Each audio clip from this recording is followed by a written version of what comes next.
My boyfriend's roomie turned out to be his ex-girlfriend, not my boyfriend's, well, now ex-boyfriend, and I had dated for 9 months.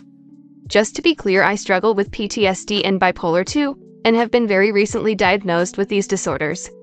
Therefore, I have been very easily manipulated several times in past relationships. From what my therapist and psychologist have told me, I have been dealing with these disorders from a very young age. Then, as I grew up and started dating, the wounds got cut deeper. I just want to make things clear, I recently moved across the country to get away from my very traumatic past and to live a better life. I am doing that, and am the happiest I've ever been. Okay, now that you have some perception, let the story begin. Before moving here, I came for a short visit, just to make sure I liked the apartment I was going to move into, and the city I'd be living in. During my visit, I wanted to also see what the dating life was like around here.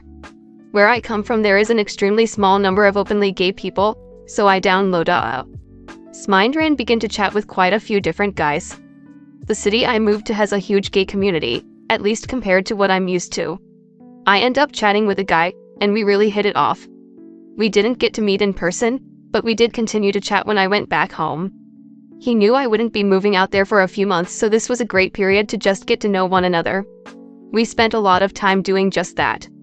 So, a couple of weeks after I finally moved out here and got settled in, we met in person.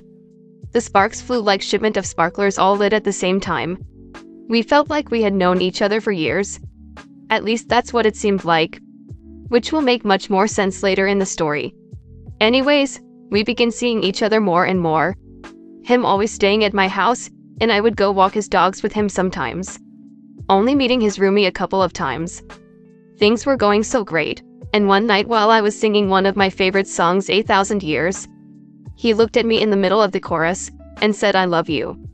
I guess I should also note that we had agreed on monogamy, and he knew I was not comfortable with polygamy. Me being extremely hopeless romantic, just completely melted into his arms, sobbing like a total baby. That's when I knew I was in it. Hook, line, and sinker. After that night, we began to see each other more and more. Thus, me staying over at his place a few times. First huge red flag, but I didn't know it at the time, was that his room had nothing but his clothes in the closet, and a mattress on the floor. I thought nothing of it, BC, I was naive and totally head over heels. The first night I stayed over at his place, I finally hung out with the roomie. I knew right from the first conversation that there was something going on. By the way she looked at him, talked about him, and the body language given off by both of them. He is bi. I may be naive, but there was no denying this, no matter how naive you were. So I keep my cool and we have a good evening chatting and getting to know one another. Then when we went out to walk his pup ears before bedtime, I laid it out for him. Keep in mind that he knew about my diagnosis at this point. It happened the week prior. I straight up just threw it out there and asked him, "What's going on with you and her? I can tell that you are more than just friends/roomies," to which he replied that they had been friends since he was 17 and that she was his most recent ex. I tried my best to understand the situation and to not let my triggers get the best of me. So I didn't say anything else about it. Until it started to become a huge problem in our relationship. We could not go anywhere or do anything without her tagging along after that night. Not to mention the fact that they also worked together. Yes, I understood that she was his friend, but this all just became a lot for me to comprehend. So I voiced my concerns to him and he gaslit the absolute F***ck out of me, making me feel insecure and crazy. So I let it go again, and we didn't speak about it for a couple of months. In this time I finally found my therapist, and started getting help with my mental. Then one day I begged him, "Can we please have one date without her being there?" He didn't answer me and left me in the car while he went to get his dogs from the apartment. Our date was a little hike/picnic. He came out and there she was right by his side. I was furious. It totally ruined my mood for the rest of the day, and it showed on my face. That being said, I was still civil and let the day go by. I let it go. Then when I got to talk to my therapist again, I laid all of this out to her. She did not like that I was in this situation, but she walked me through some ways to cope with my feelings of being triggered. A week goes by and I'm there helping him fold his laundry.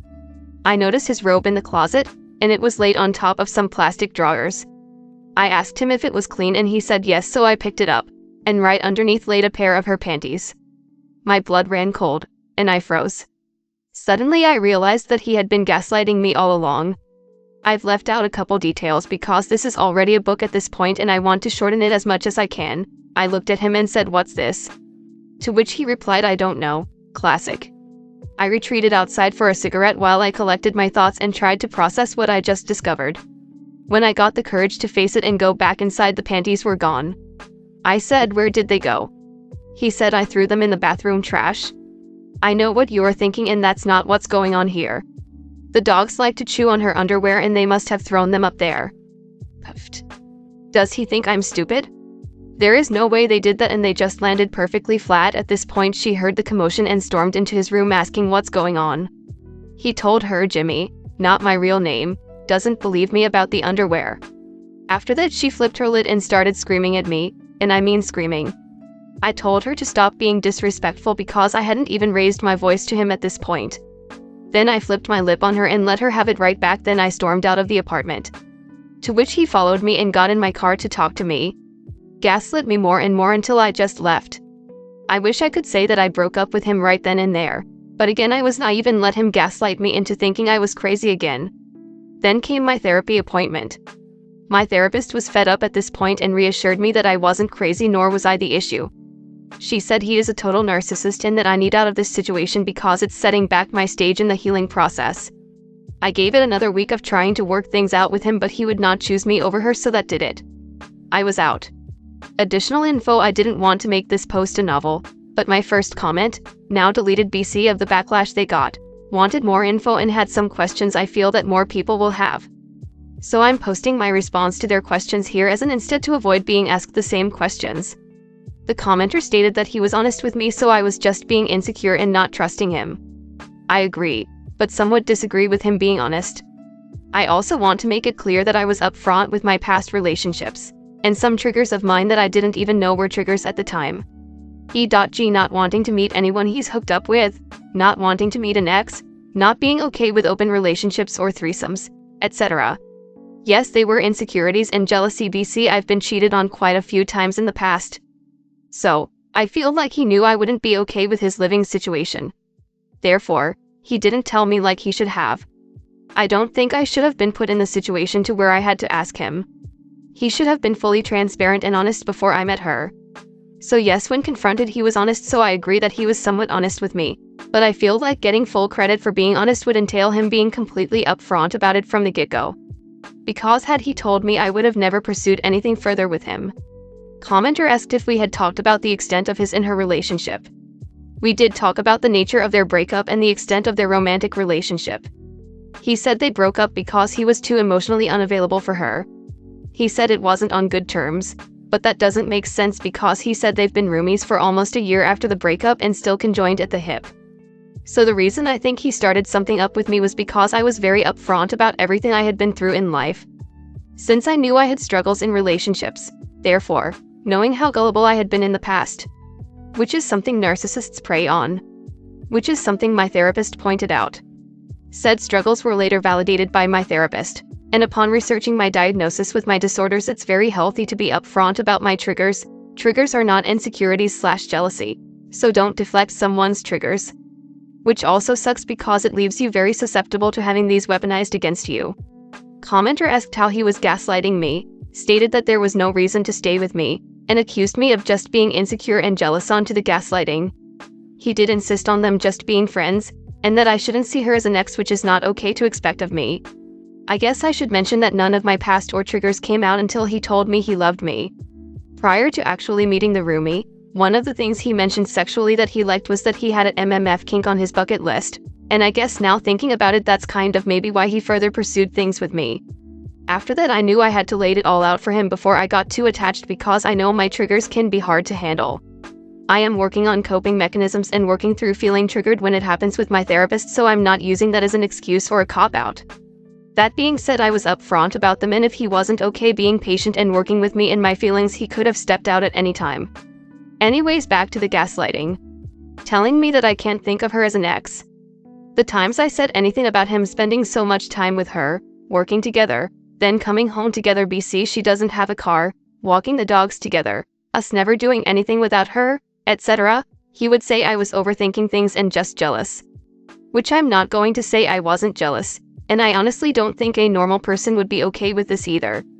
I should also mention that she would get an attitude the very few times I convinced him to walk the dogs alone with me. I also forgot to mention something really strange and important. They still shared everything together, which was also extremely weird to me. Groceries, tobacco, weed, toiletries, etc. Everything seemed as if they were still functioning as a couple. So, I generally think that they were trying to be in an open relationship. Commenter stated that it's not uncommon for dogs to get into undies and that it's very likely that it was just the dogs. Yes, I do get that dogs get into underwear. I've seen other dogs do it in the past. It was the way they were laid out under his robe and the fact that what they were on was 5 feet tall. They would have had to sling them pretty hard to get up there. If he had taken them from the dog's mouth or something, given that he's so honest, I feel that he would have told me that had happened and that he put them there. Which also wouldn't make sense because his closet is next to his bedroom door, and her bedroom was right next to his, so why wouldn't he take the 3 extra steps to toss them into her room? Not to mention the fact that she instantly gaslit me, and screamed at me when I found them in his room. If we were, do you really think we would be that stupid? How dumb do you think we are? Etc. Also, our relationship issues are none of her business. Him and I weren't even raising our voices when arguing about this. She had no right to butt in and scream at me like I was a child. I'm definitely cutting it as a loss, and moving on. I've been into the 2 Hot Takes podcast, and they read a lot from here, so I thought I'd share my crazy story here. I guess not only to share, but also to vent because I really fell for this guy hoping things would be different than back home. Which they are extremely different, don't get me wrong, but I just feel like there are more shitty men out there than there are good at this day and age. It's sad. Comment. Don't feel bad, something very similar happened to me. It sucks, but you dodged a bullet big time. As for me, I started dating this guy, who was bi as well, who also had a female roommate, who was also bi. They both told me they were just friends, and I believed them. One night I hung out with the roommate and she opened her wallet to get something out and I noticed her DL and she had the same last name of the guy I was dating, and I straight up asked her about it. She gave me this story about how she married his brother, but he was abusive, so she left him, but hadn't changed her name. I felt like she was lying, so I kept asking more questions when I finally went on another date with the dude. Well, long story short, he ended up confessing that they were married and wanted an open relationship, but they really couldn't find poly people, so they kept it a secret from the people they were dating. I ended up texting them both about how wrong they both were to do what they did. They both cussed me out and gaslit me by saying I was the awful one by not understanding. No, you aren't crazy, but I felt the same way you felt.